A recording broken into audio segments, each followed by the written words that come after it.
Penerapan nilai-nilai Pancasila belumlah final dalam bidang politik, hukum, ekonomi, sosial, dan kemasyarakatan. Padahal cita-cita Founding Father Bung Karno, nilai Pancasila haruslah menyatu dengan semua aspek kehidupan bangsa Indonesia. Nilai-nilai Pancasila yang digali pendiri bangsa Bung Karno bertujuan menerapkan nilai Pancasila dalam segala aspek berbangsa bernegara, mulai dari politik, hukum, ekonomi, budaya, dan sosial kemasyarakatan. Namun nyatanya apa yang diciptakan Founding Father bangsa Indonesia itu belumlah final dalam aspek yang diinginkan tersebut. Oleh karena itu, sebagai bangsa yang berasaskan Pancasila, sudah saatnya bila Pancasila sebagai sumber dari segala sumber hukum diterapkan dalam aspek kehidupan berbangsa bernegara.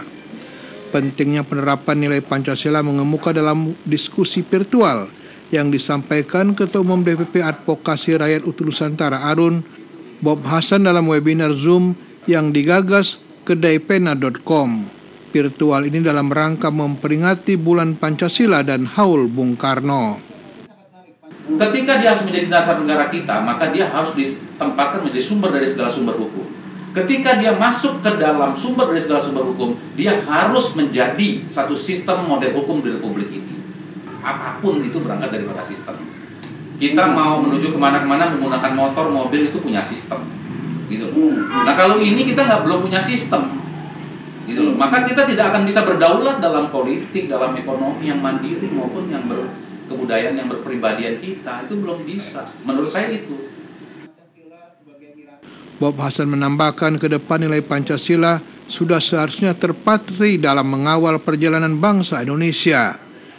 Nilai Pancasila haruslah menjadi penyemangat bangsa untuk Indonesia yang lebih maju. Webinar dengan editorial talk antara Pancasila dan Trisakti yang dimoderatori Ari Purwanto juga menghadirkan narasumber seperti Koordinator Gerakan Indonesia Bersih Adi Masardi dan anggota Komisi 10 DPR RI Bramantyo Suwondo dan ekonom Antoni Budiawan.